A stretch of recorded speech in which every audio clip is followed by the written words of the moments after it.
It's still happy hour with John Gaskins, so go ahead, have another.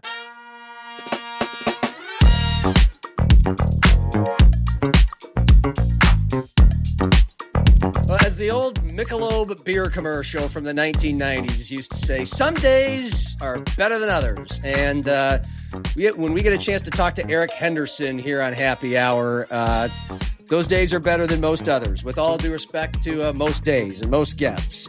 You know him as the 6-year coach at South Dakota State before he took over at Drake this year. In Brookings, he won 68% of his games, 80% in the Summit League, 4 regular season conference titles, 2 Summit League tourney titles. He won 19 or more every non-COVID year. And on to Drake, he went in his home state of Iowa, where it has been a year. And we will be catching up on all of that. But it is great to see and talk to Eric Henderson. Who, by the way, are you in the witness protection program? Where are you talking to us from there? Is that a jail cell? Do I need to bail you out? Help. No, just kidding. It's, I'm just at home right now, actually, in the office at my house. And man, it's good to be back on with you, John. You're a good man. And we certainly miss aspects of South Dakota and Brookings and South Dakota State. The people up there are tremendous. But we're doing good and we're happy here and things are going well, my friend. How often are you ever in touch with some old friends, coworkers, players at SDSU? Yeah, a fair amount of friends and coaches. Coach Pete and I are still good friends. Obviously the players, you try to, not that you separate from them, but you want to make sure you keep your distance and make sure you respect that relationship. Yeah. With Coach Pete and their new staff. And so that certainly hasn't been as much as, probably I would have liked. But at the end of the day, you have to respect the situation. But there's so many good people there, and we're certainly rooting from them from afar. That's for sure. Right. Do you remember the last time we saw each other, like physically, just like before this? I do. It was at that. Was that the pub? Hotel Alex Johnson. Rapid City. Hotel Alex Johnson. Yes. You got it, buddy. I was grabbing a sandwich actually with my wife, watching Griffin Goodberry, thinking he was going to be a jackrabbit. Yes. Yeah. You were in Patty O'Brien's, the restaurant grill downstairs. I was staying there.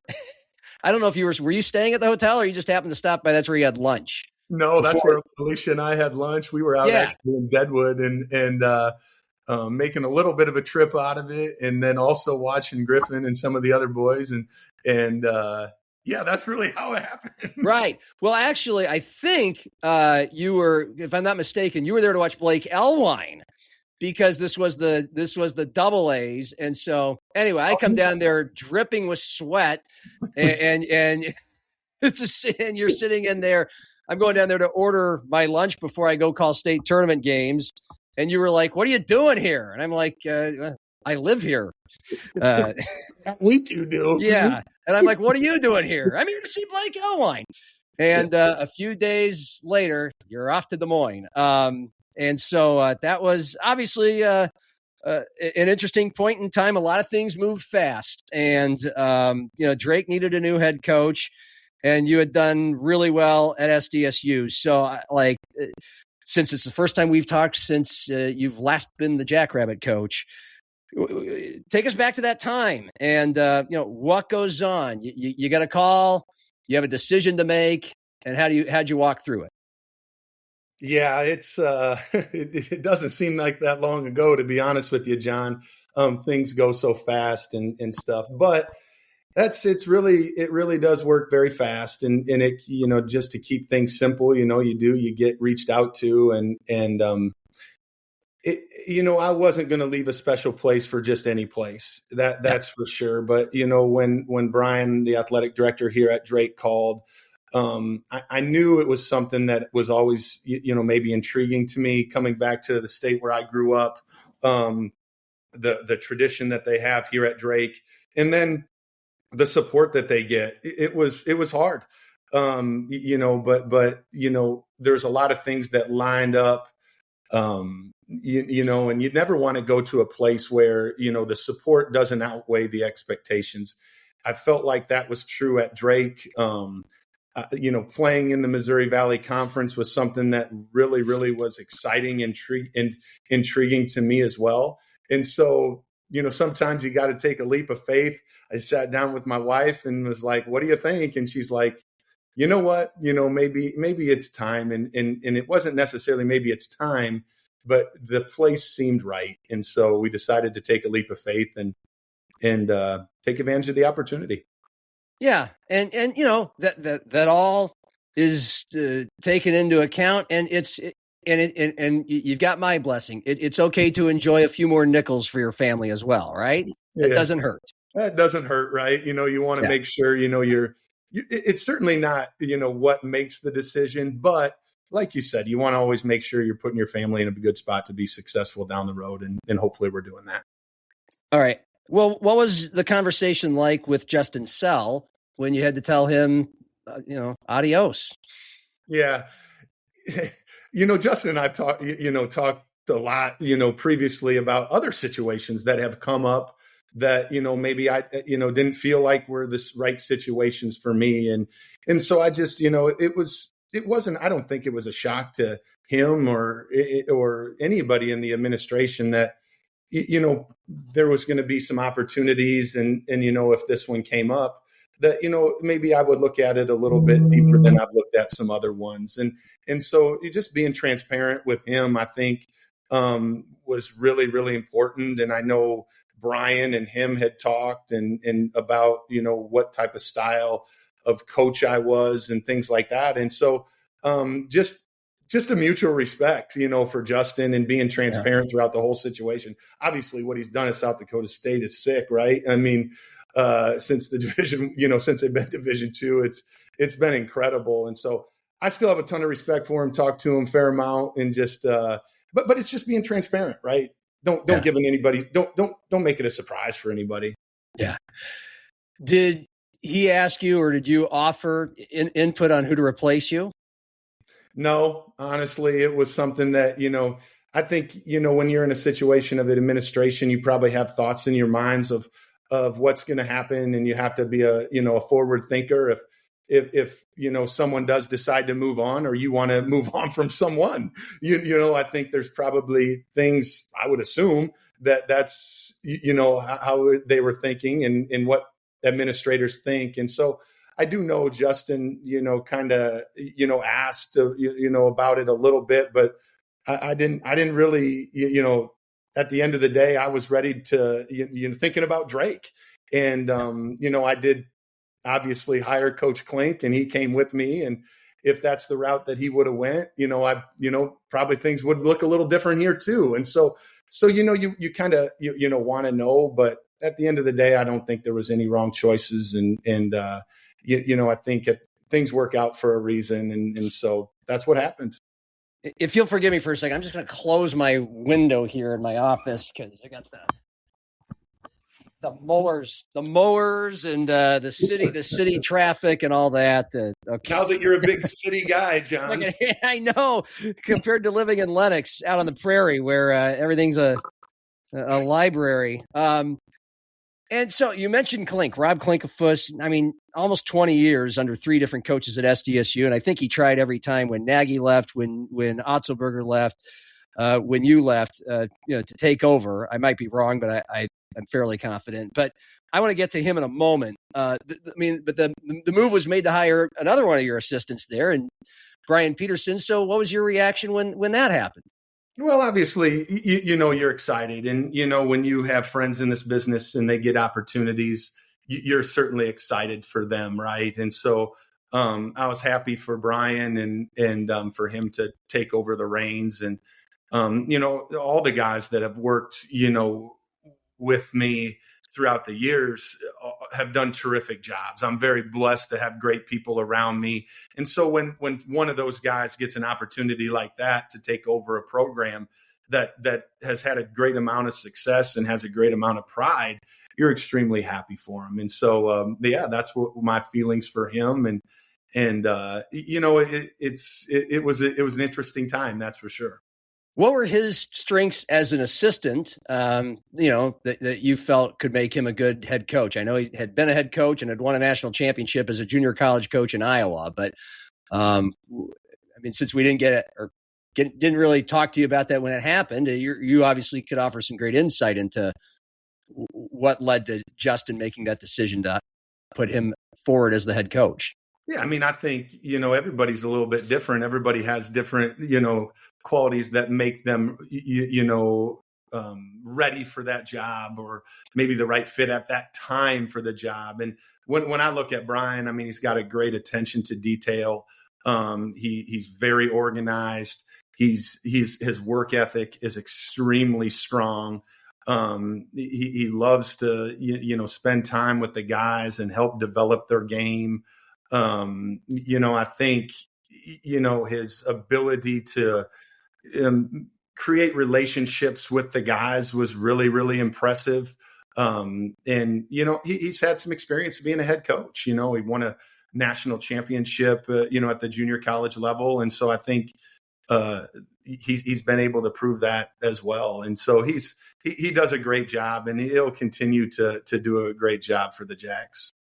All right. So here comes the tricky part, though, whether it's going to be him or Rob, if the hire's going to come from within, and it did at SDSU. You're a head coach, and it's the NIL portal. Anyone can go anywhere, anytime era. And so when you started to think about your roster at Drake, you ended up bringing Owen Larson over from Brookings, where he had a pretty outstanding freshman year, and Griffin Goodberry, who you went to Sioux Falls to see in the state tournament the day after we saw each other in Rapid City. No, it's okay. It's all a blur. And they're both great players. But Blake had a year left at Huron, but Griffin was going to graduate from Sioux Falls Christian. You watched him win a state title, and then you took him to Drake. How did you go about, and then Bryson Ball as well. How did you go about, from the point you accepted the job at Drake? How does that work with just convincing or trying to convince some of your guys to go with you? Yeah, I think you're trying to set me up here, John. It feels like. Just kidding. No, but it is tricky, right? It is tricky because we have obviously I loved, the guys that I was able to coach at South Dakota State, and I'd love to bring them all with me. But at the end of the day, you have to kind of evaluate every situation that you're in. And, looking back on it, to be honest with you, the one bit of advice I have gotten from others that have been in the same situation is, Hendo, you probably should have brought way more players than you did. And, which is an interesting concept and an interesting thing to think about. But at the time, it was something where, when one of your assistants gets the job, and you have to tread a little bit lightly, right? And you don't want to make sure you're doing the respectful thing with South Dakota State, but also, making sure you're looking out for Drake too. And, when it first came up that, I was going to go to Drake, Owen, decided that it was something that, he thought we would be very, very interested in, and him being from Iowa, it made some sense. And so it was a tricky situation, but at the end of the day, we had a lot of South Dakota kids too. And I didn't want to necessarily, break up that what they had going on there at South Dakota State.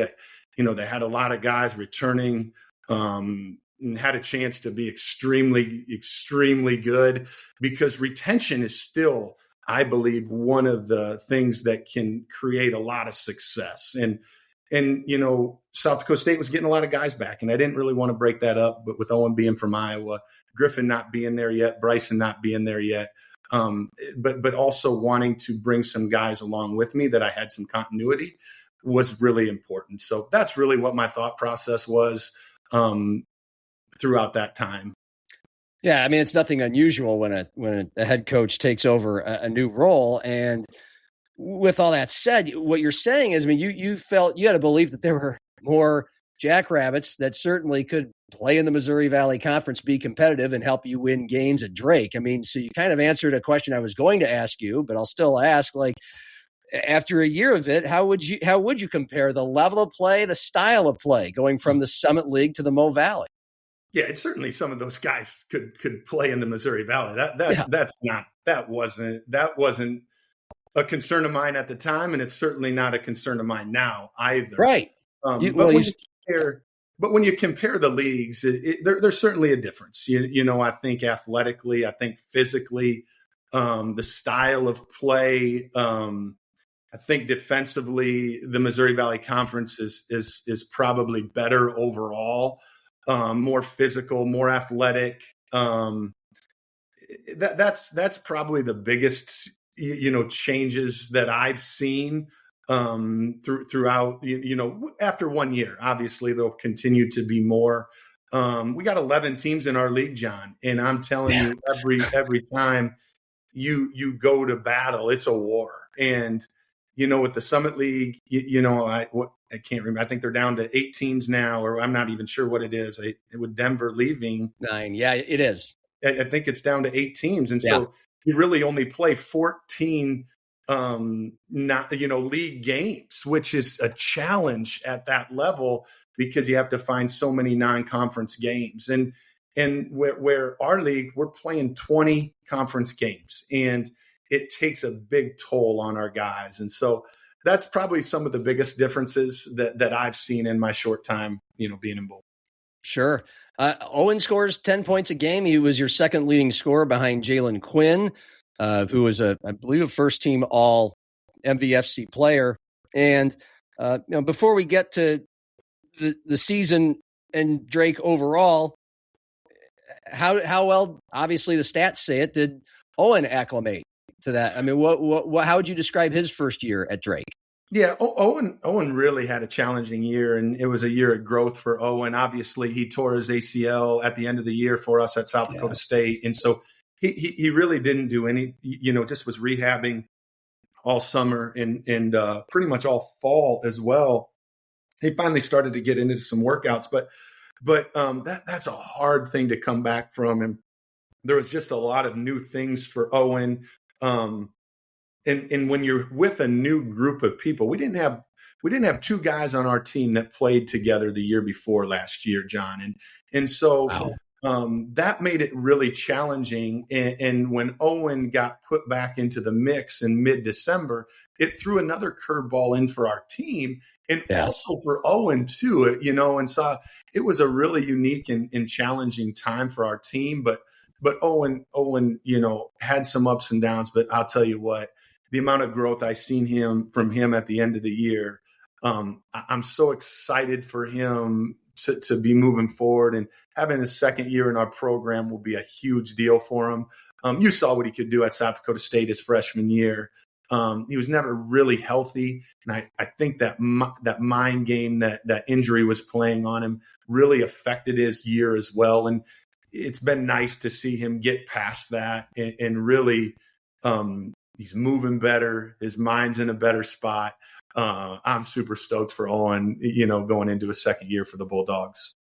Yeah, Griffin got in every game, it looks like, sparingly. What kind of things do you think he has in store for this upcoming season? Oh, yeah, I'm equally as excited for Griffin, to be honest with you. He had some, like most freshmen, he had some moments where like, holy cow, this is going to be really special. We played down in Destin, Florida against LSU and Georgia Tech, and 2 Power 4 conference schools. And that honestly is some of the best games he played, and so, and then, honestly, I didn't play him, 1 game at Illinois State. He didn't get in. And, I just felt like he was lacking some of the physicality things and some energy things that we needed from him. And that was with about 8 games to go. And I'll tell you what, it lit a fire under him. And the last 8 games, he was dynamite. And in our conference tournament where we beat Southern Illinois and beat the number 1 seed Belmont, Griffin's in at those end of game situations, being a big part of it. And so the amount of growth I've seen from Griffin, man, it's incredible. He's changed his upper body, physically. It's becoming more natural for him. He's always been a super skilled player, right? And so he's learning how to use some of that size and physicality, which is important for him. And it's the future is very bright for that young man. Oh, I mean, 6'10", and with range, and you said it all. Like how exciting it's going to be to see how that blossoms. And you alluded to it, John. Sorry to interrupt you though. No, Griffin, go ahead. Like Griff grew so much right here too. Like, you could see at the end of the year, those last 8 games, and we went through a tough stretch part of that. But when we were able to finish the way we did, and you could see that confidence swelling in his brain, it's like, this is what we're waiting for. And that's, I'm so excited for him. Yeah. I mean, you did as all teams and coaches want to do. You started playing your best ball at the end of the season, and you go into the Missouri Valley Conference tournament, the 9 seed, 6-14 in league play, and you beat the top seed Belmont in the quarterfinals, and that basically knocked them out of the NCAA tournament. They didn't get an at-large bid. Then you lost in the semifinals narrowly to Illinois Chicago, the team that got beat by Northern Iowa. You mentioned how deep and tough the league is. Northern Iowa was the number 6 seed, and they win the tournament. But before all that, we'll put the full scope of your first season at Drake into full context. This is going to sound a question you won't like at first, but wait till I finish. 6 straight 20-win seasons under Darren DeVries, who's now at Indiana after a 1-year stop in West Virginia. And in that 1 year, Ben McCollum came in, obviously, so many national titles at Northwest Missouri State, crushes it, wins 31 games, and goes to Iowa. Don't have to remind me they went to the Elite 8. The Sweet 16 loss kind of hurts. 3 straight NCAA tournament bursts between those two guys, 6 straight 20-win seasons.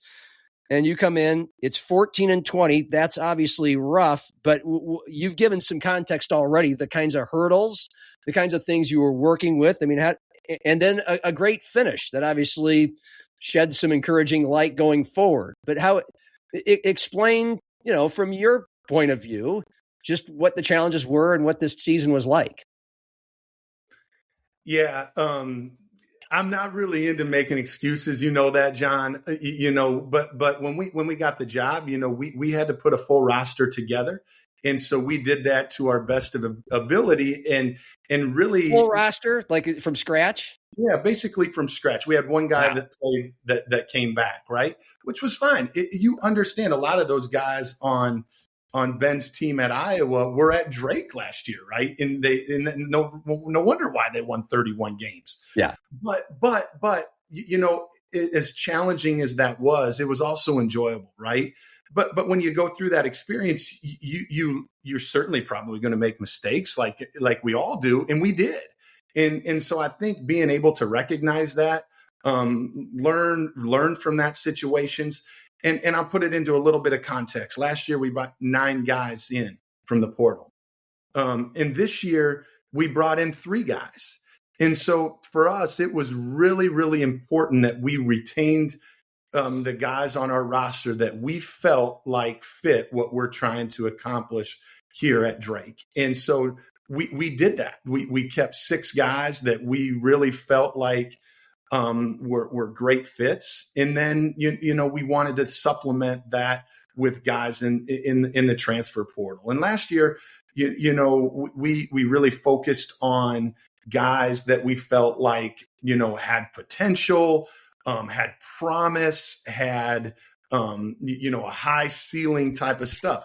And we really didn't bring in a lot of guys that had experience or guys that necessarily came from programs that won at a very, very high level. And so those are some of the things that, hey, you'll live and learn, right? And so you take a look at what you did your first year. You take a look at what worked. You take a look at, hey, maybe we need to think about this. And so when we went to the transfer portal this year, we were going to make sure we focused on experience.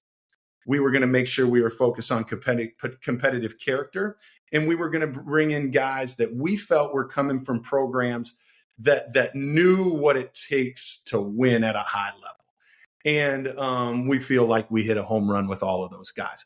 And to only have to do it with 3 guys instead of 9 guys, that makes it a little bit easier too, right? And I think you can dive in a little bit deeper to each situation a little bit more. And that's really the exciting thing. But our first year, we went through some very, very tough stretches. One of the things that, probably disappoints me the most is I was never able to get this group over the hump. We were close so many times, but we just didn't do a great job of finishing situations. We didn't finish games very well, which at South Dakota State we did at a very high level, and so that part was, to me, was very, very, I didn't feel good. I didn't do a good job of getting them over the hump. The other thing that we talk a lot about is I think we lost 9 home games. And I don't know if I lost 9 home games at South Dakota State over the 6 years total. And probably didn't. Yeah, I don't think I did. And so that piece was very disturbing to me. And so we're always looking at ways to, hey, what is going to put us in a better situation at our spot. And at the end of the day, we were hunted. Like, we were getting hunted. Like you said, Drake has been good for at least the last 6-8 years. They've really put together a stretch, and you kind of forget that guys want to rip your throat out, and they don't recognize that it ain't the same guys. All they see is what's on that front of the jersey, and Drake's been kicking their butt for a long time, and we're circled on their calendar. And I don't know if our guys necessarily recognize that. Yeah. Well, most of them were new to of helping them recognize that. How, that's why I gave you the opportunity to explain all this. It was a new team, basically. But how difficult was it for you? I mean, for most of your career as an assistant with Dave Richmond at North Dakota State for a couple of years, and then with TJ at SDSU, and then your 6 years as a head coach. I mean, you'd gone through a dozen years of a lot of winning, and it's like your first losing season, at least at the college level. So how difficult was that for you? But also, how do you feel that that, I don't know, helps you grow, helps you learn, all those things? Well, I think when you ask that, John, I think that's why you have to build your program on character. And when you make decisions based on your core values, you have to live with the results. Everybody's trying to win. Everybody wants to win. And so when you're a process-driven coach, because we talk about daily habits, we talk about improving those daily habits. We talked about, having to make tough decisions. Well, they just can't come sporadically. They have to be based on they have to be based on something. And so when you have a core value system, which we do as a program, that help make you make those tough decisions, you have to live with the results. And but the most important thing is, if they're not the results that you like, which they weren't, we would love to win more games. You have to be willing to look yourself in the mirror and say, okay, now, Hendo, okay, Drake coaching staff, what do we need to do better going forward? And I think that's why I talked about the recruiting process, how we looked at the transfer portal, how we're looking at this summer are different than what we did last year. And just because, okay, we did this at South Dakota State, it was very successful, you don't want to necessarily lose who you are, but you have to understand the situation that you're in too. And they are a little bit different every place you go. And so how can we evolve, and how can we make it right here? TJ is a great example of that. You followed TJ close too. Like, when TJ was a coach at South Dakota State, like, defensively, we were optional. It was optional. First year for sure. Yeah, exactly. Yeah. We got better as it went along, but now, like, you watch his teams, like, come on now, they're like one of the best defensive teams in the country year in and year out. And that's just the situation. Now, you have Mike Dom, you have Skyler, you have certain guys that, David and all those guys that are so much more offensive oriented, which we had. it makes sense.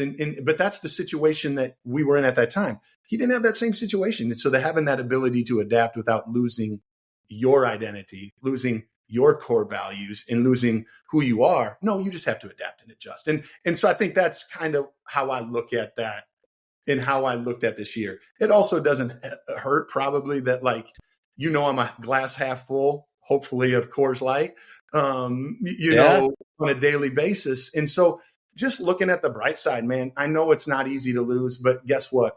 We're going to learn from these experiences and we're going to move on. And so I didn't lose my positivity. I can promise you that. I am who I am, and that's not going to change. It sounds like you're kind of making a testament to, at least with you, correct me if I'm wrong, it's more about, or as much about, the players as it is the plays and the X's and O's. Not to undervalue X's and O's, strategy, game planning, all that. But the who's doing it is always important, right? Talent and makeup and otherwise. But in trying to atone and improve, it sounds like it's starting with not the X's and O's, but who's doing it. Oh, I couldn't agree more, John. I think as much as being a coach is, you have to, have a philosophy and a style of play and things like that. To me, the most important part is being able to bring a group together in making sure they work well together, making sure they appreciate each other, and making sure that they complement each other. Right. Yeah. And so I couldn't agree more that that's where it starts. And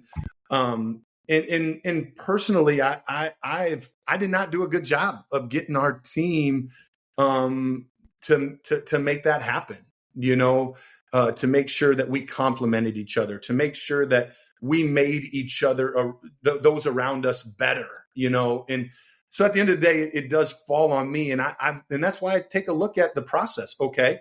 Starting with the recruiting process. What are we looking for? What's our summer going to look like? How are we going to adapt to make sure that this team, the Bulldogs of 2026 and 27, are connected? They do complement each other. We had great kids in our program. They loved each other, but we just couldn't get it together on the floor, and we didn't complement each other. And at the end of the day, that's what I love to do, and I didn't do a very good job of that this year. Yeah, well, I love it. You started kind of this whole passage of the conversation with, you don't want to make excuses, and I appreciate you being willing to open the vein and explain your self-analysis. But I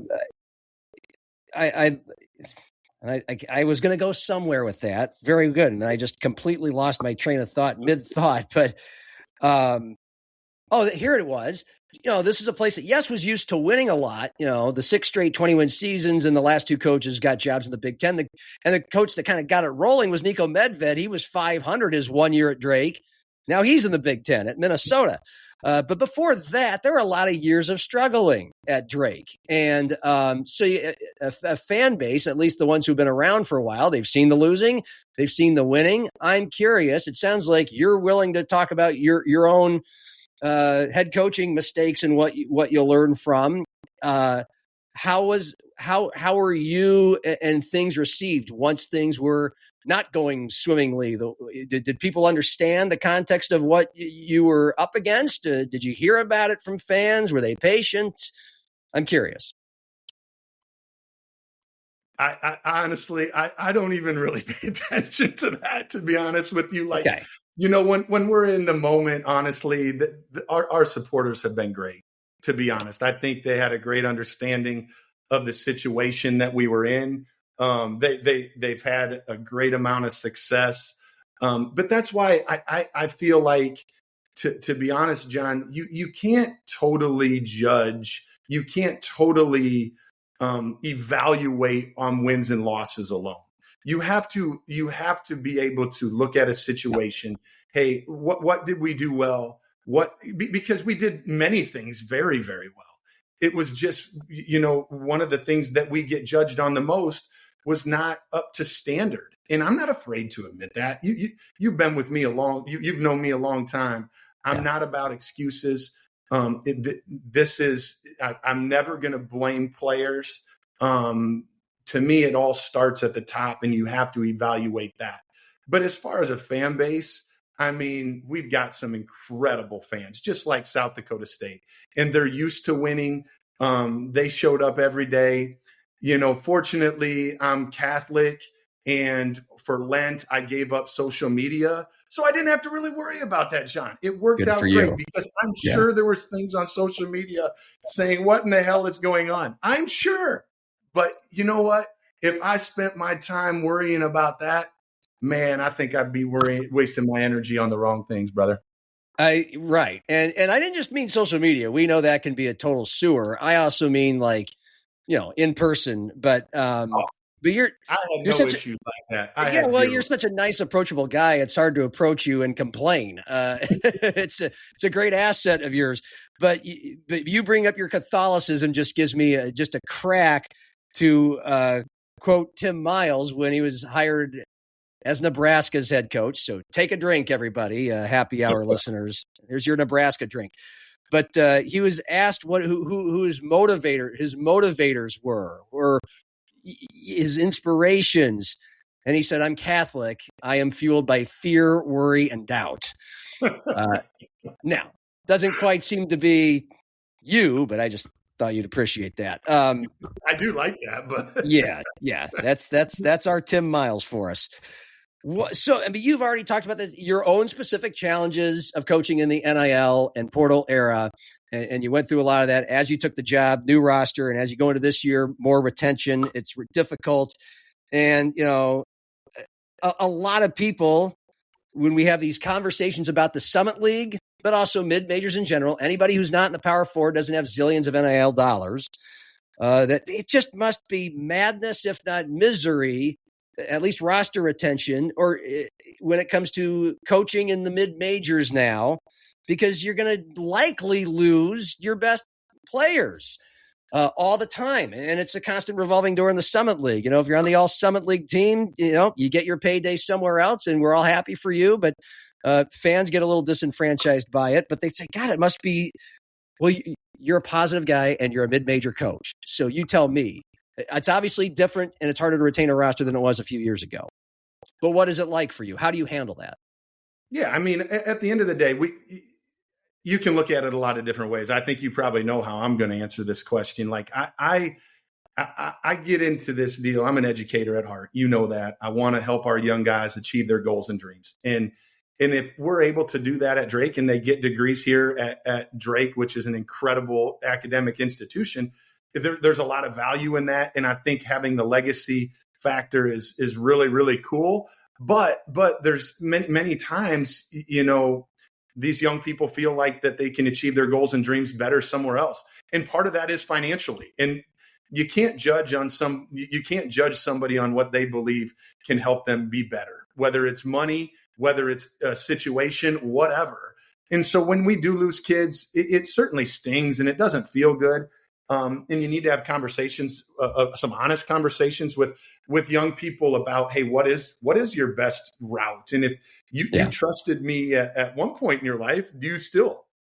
And so you have difficult conversations, and you don't want to be selfish during the situation, because there are some times when a young man can make life-changing money, and you have to be happy for him at the end of the day. And sometimes it's great. And I wish, and I loved how it was where you could develop relationships with Matt Mims for 6 years, Charlie Easley for 4 years, Mike Dom for 6 years, all these guys, right? I mean, it's incredible, but it just really isn't the case right now. But that doesn't mean my relationship with Baylor Shireman's any different than it is with Matt Mims. I love both of those guys, right? And so when those guys go on and achieve great things, you still wish them well. Yeah. None of you are particularly comfortable talking about NIL money and situation, but how would you characterize that at Drake, since it's always a piece of roster building and retaining? Well, I think part of it is too. I mean, I think you can look at South Dakota State. When I was at South Dakota State, we paid one player. That's it. Throughout my whole time at Drake, we only paid one guy, and that was Oscar Clough. And I think it really opens your eyes. And I think, and I don't know if it was just me leaving, but when the situation changes, I do feel like there's an opportunity for growth. And I know South Dakota State is much more active.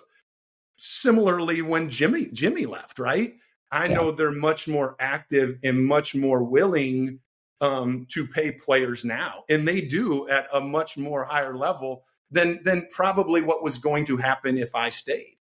And so it's sometimes it's a good thing, right? And you're able to grow in areas when there is change. And I think that happened at South Dakota State. But likewise at Drake, I know our budget at Drake was more when I got the job than when Ben got the job, right? Or what Darren had. And so I just feel like, that is kind of natural. We're very competitive at Drake, as far as the NIL goes, relative to the Missouri Valley Conference, not relative to college sports, but relative to the Missouri Valley, which is what you want to be. That's what you need. Yeah. And fill in the blanks. I mean, to you, what's an ideal situation? You've lived in the old era where there wasn't NIL, where there just was scholarships. You're competing with kids for scholarships, and now it's completely swung the other way. And you clearly are in my opinion, the correct way to tackle it of adapt or die. But what would be ideal? Are you one of these coaches that think it's gone off the rails and it needs to be harnessed in, or you also seem to appreciate that some of these kids do get those kinds of opportunities? Yeah, and I do. I'm certainly on the side of our student athletes being compensated for what they do. There's no doubt about that. I want them to be. Now, it is certainly out of control. I mean, the numbers that are out there are absurd. And I think in a short amount of time, obviously the federal government's going to get involved at some point, and whether it goes to the collective bargaining deal, which, it probably gets curtailed at some point. Yeah. It's probably my guess, but I certainly don't know. But I also think, the thing that I would love to get maybe a little bit, our hands wrapped around a little bit more, would be the continuous transferring. When kids go to 4 different schools and there's really no consequences for it, I have a little bit of a struggle with that. Like, I would love to see, if a kid wants to leave, they can have a one-time transfer. And then if you want to do it again, now here's what I don't know if it's feasible or not, but having a one-time transfer, hey, I made a mistake. I'm gonna move on. Perfect. I totally understand that. But then if you want to do it again, you have to be at that school, the previous school, 2 years. Because I don't want every young man, just because it's not the perfect situation, to get up and run and leave. Because life's not about that. You're going to face adversity. You're going to face things that are not ideal. And you have to find a way to make it work, right? And so to help teach young people that, I think that helps. And then if you want, but if you want to, you have to sit a year. And so I do think there's some things that you can do and put into place that can curtail some of that. But that's just me. But I do think that they should be compensated at least to a point. But I'd really like us to look at the transfers, and especially those young people that go to 4 schools in 4 years. That's not good for them academically. And personally, I don't think it's good for them socially. And I don't think it's good for character building. Yeah.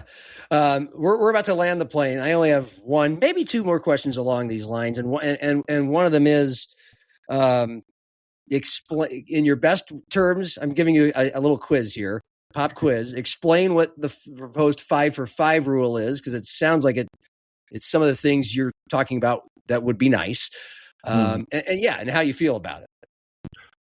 Yeah, I have a little bit of mixed emotions on it. I don't know really how much it's going to help as far as, controlling the massive amount of money that's probably getting a little bit out of control. I don't think it really affects that very much. And I'm not sure it really affects, the multiple transfers. But what it does really really probably affects more than anything is the European players that are coming over here with the age limits and the 5-for-5 deals. I think there's some tricky things about it. For example, one situation that I don't know how they'll handle is if a young man going into his 5th year, unfortunately has a season-ending injury during the summer before his 5th year, he's just out of his last year and he'll never get to play college basketball again. That'd be pretty hard to swallow. So there's situations that I think they have to think through a little bit, which I'm sure they will and things like that. But I'm not sure it's a perfect plan, but I do think it does curtail some of, and mostly the European players that are coming over and controlling that a little bit with the age limits. All right. Hey, we can't leave without a good story because you brought up some of the guys you got to coach at SDSU. You brought up Mike Dahm, and I'm sure that a cool story, a funny story, a winning story. I don't care. A huddle, a practice, whatever that makes you smile and laugh. I guess I'll pick Mike Dahm for this one since he was such a key player in SDSU history. Yeah. Story time with Hendo. Yeah, there's a lot. Mike was one of the all-time greats, obviously, because the way he played, but his personality was just dynamite. And I'll never forget. I mean, I worked with the bigs a lot, and I literally would rebound for Mike, and I was just like a wing. Just I would sit under the basket, and really it would just be like a lever, boom, boom. Boom. It was just net ball after net ball after net ball. And I'll never forget those moments, dude. It was incredible display. There's times, he'd make 98 out of 100 straight threes. And it was the amount of work that he put in was incredible. But his goofy personality is something that, probably goes unnoticed. It was able to bring other guys around him. He took the spotlight off of him. Obviously he was our best player, but he didn't make it about himself. And, we certainly miss that in today's game nowadays, that's for sure. But Mike was an incredible human. But that's something that comes to my mind first is just I was like a lever. Boom, boom, boom. Yeah. What's a goofy story? What makes you remember what's an example of that? His goofiness. He had a lot of goofy character traits. Him and Reed would just, they would put on a show once in a while. I'm trying to think who he was. Napoleon Dynamite or something like that. I don't even know, but those guys were wild. Okay. Reed gets good courtside seats for Jackrabbit games at the Summit League tournament. And let me tell you, he lets his commentary be known, and he is having a good. He's a Jackrabbit through and through. He's a homer. Yeah. He's having a good time. The guys on the headsets calling the game are getting some extra commentary over there from Reed.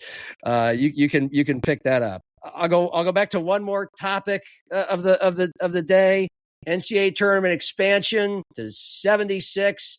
It seems like something that could help mid-majors, but some mid-major types, coaches or media have said, it kind of seems like fool's gold. Where do you come out on it?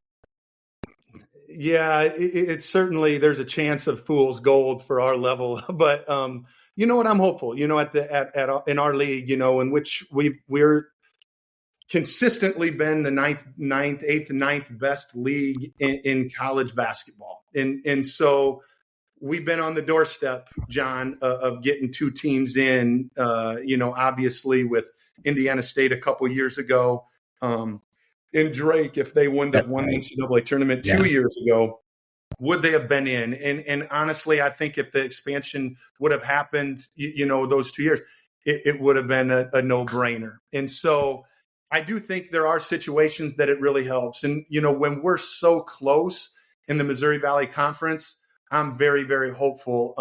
It's not easy, but at the end of the day, our league has some scheduling things in place that tries to put us in those situations and try to get some of those quad 1, quad 2 games, and they require us to do it. And so if we all can stay committed to that, I think we're closer than we think. And I'm sure hopeful that we can be a 2-bid league here very soon. Oh, yeah. Or maybe those opening round games, which maybe they'll be in Sioux Falls. We're putting in a bid for those. That'd be an interesting twist. It's a great sports town. You know that, buddy. That'd be an interesting twist to have Hendo and Drake coming to Sioux Falls for NCAA tournament games. Man, as long as I don't play TJ again, that kind of stunk. Well, that probably wouldn't happen in a play-in game, although you never know. I'll circle back to Clink. I said I wanted to bring it up. How give South Dakota State fans, I think the ones that are have known the program really well for a long time, know the answer to this, but what he means to just as meant to you as an assistant in his time at SDSU and his 1 year at Drake, just the strengths and personality he brings to the table. Yeah, obviously I love Clink, and Clink's one of the best humans there is, and he's obviously got a great basketball mind. His in-game situations and understanding is terrific. But more importantly, people really, really like to be around him. He keeps, the fun in things. He can get the best out of people. He's a connector. He can bring people together from multiple different avenues and make sure that they feel welcomed and make sure they feel part of the family. But I do think, and his personality is so dynamic. He's very, very underrated as a basketball coach. His mind is terrific. He does a great job of developing young people and building relationships with young people. And honestly, the results speak for themselves. His time at South Dakota State, under 3 different coaches, the success that each one of us had, there's one common denominator, and it is Clink. And so it's interesting to think about. But I love Clink. Not only do we work together, we're tremendous friends, and I think there's a great mutual respect for each other. I hope I didn't take you away from any recruiting texts or calls in this last hour or so. We can get back to him, my man. You get a chance to golf or take the family on a vacation or both? I went golfing for the first time yesterday, brother. Which course? We went to the Harvester. It's probably, honestly, it's a fantastic track. I think it's one of the best in the area, in the Midwest, to be honest with you. You go look it up, big man. It's a cool spot. How'd you do? I didn't break triple digits.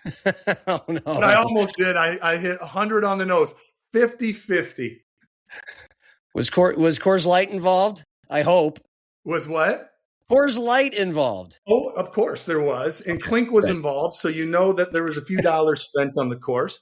Yeah. A few putts were worth a few more than others, but it's always fun. And it was awesome out.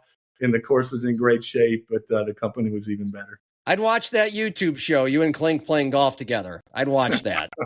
Get a videographer from Drake out there to film it. Thanks, Hendo. I really, this was fun, and I know a lot of SDSU fans miss you, and we're kind of happy to get this glimpse into your last year by talking to you today. You're a good man, John. I appreciate you and what you do, and we certainly miss everybody back there. We had great friends back there. The people were tremendous, and we certainly wish the Jackrabbits nothing but the best, my friend. He's Hendo. For video producer Cordell Wright, for Coors Light, I'm John Gaskins. Happy hour and cheers.